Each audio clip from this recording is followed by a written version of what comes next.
man known to history as Adolf Hitler was born on the 20th of April, 1889, in the then Austro-Hungarian town of Braunau am Inn, close to the southern border with Germany. His father, Alois Hitler, was a custom civil servant and was by all accounts an overbearing, strict, and domineering man who had changed his name from Schicklgruber to Hitler in 1877. In contrast, Adolf's mother Clara was a kind and gentle woman who had initially been hired as a servant by Alois, but after the death of his second wife, he took the much younger Clara as his third in 1885, and the two then went on to parent 6 children, only 2 of which, Adolf and his sister Paula, survived childhood. The deaths of so many of her children no doubt shaped Clara's close relationship with her only surviving son, who she came to dote over and protect, as she understandably feared for his well-being and would often smother him in affection after his father's regular thrashings. In return, Clara was perhaps the only person that Adolf Hitler ever truly loved, and he would go on to carry her picture on his person until the very end of his life. In 1900, Adolf's younger brother Edmund died from the measles, which was a particularly severe blow for the family, and 3 years later, when his father also died, Adolf's performance at school deteriorated markedly, and he became increasingly solemn and detached. An average student, Hitler then went through several schools, making few friends, and despite being idle and often insolent to his teachers, eventually passed his exams, but as yet did not have a clear idea of what he wanted to do with his life. After school, Adolf seems to have taken little responsibility for himself, instead choosing to live in comfort with his mother, spending his days with drawing, painting, and attending the local opera, with seemingly little or no desire to fledge the nest and make his own way in the world. Finally, at the age of 18, Hitler, who had still never had a job and whose mother was undergoing treatment for breast cancer, chose to leave home and moved to the Austrian capital, where he applied to the Vienna School of Fine Arts and was, after taking the entrance exam, rejected. This career setback, which Hitler had not expected in his wildest dreams, then turned into outright tragedy and despair when in 1907 his beloved mother died of breast cancer, which was no doubt a devastating blow, and the family's doctor would later state that he had never seen anyone so overcome with grief. After his mother's funeral, Hitler returned to Vienna,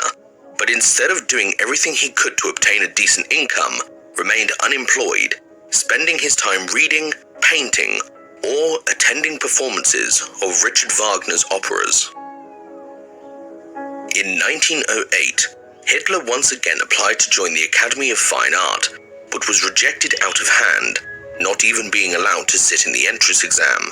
and afterwards moved to new lodgings in the Austrian capital. By 1909, filled with self-doubt, resentment, and depression,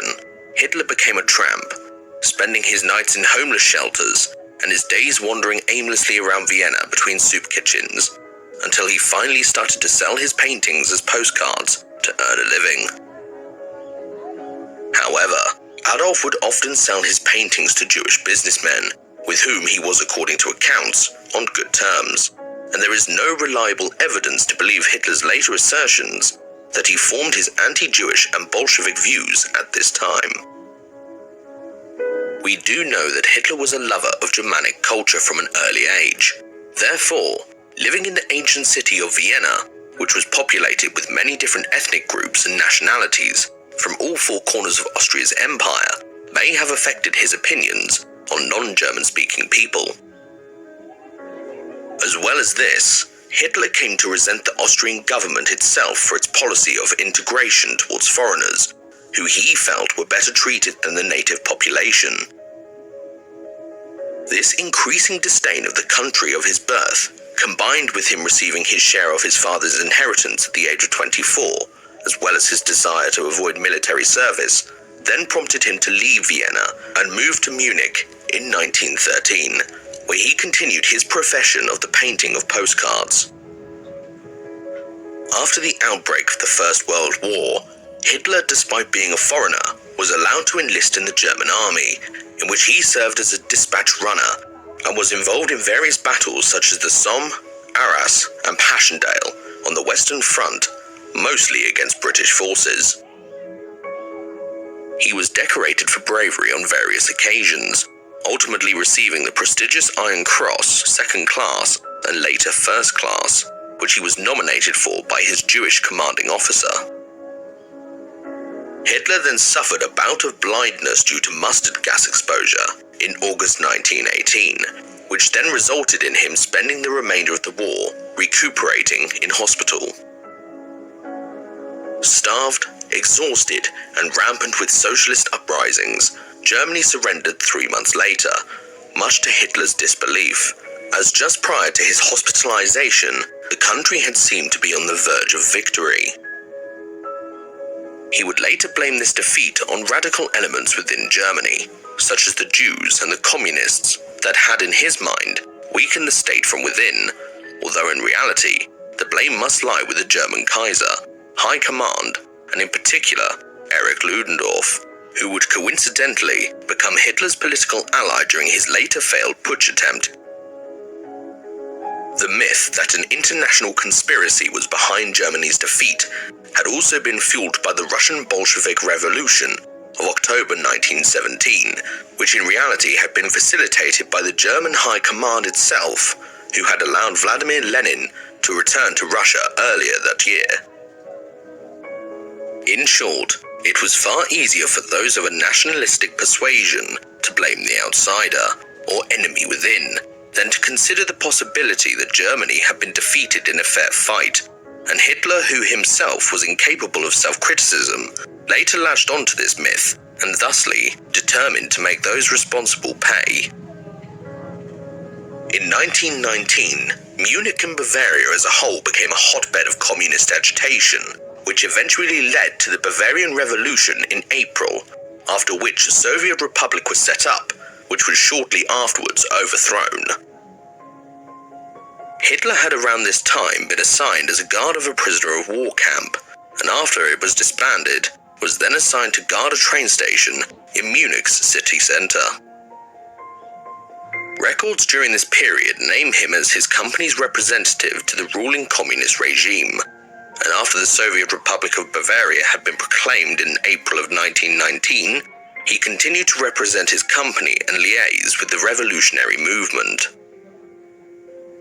After the collapse of the Soviet regime in Bavaria, Hitler remained in the much-reduced German army, but was now posted to a counter-revolutionary intelligence unit,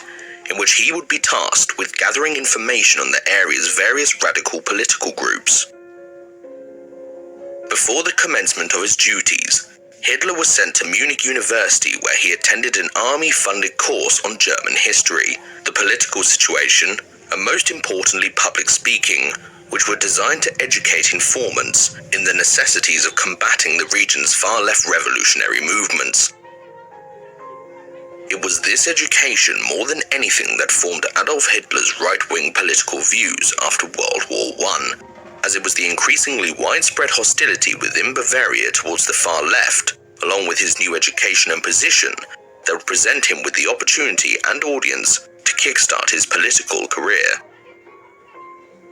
Soon after this, Hitler was noticed by one of his superiors having a heated debate with one of his colleagues, which in turn led, because of his debating skills, to him being promoted and tasked with giving lectures to troops within the army, who had been identified as having Marxist sympathies.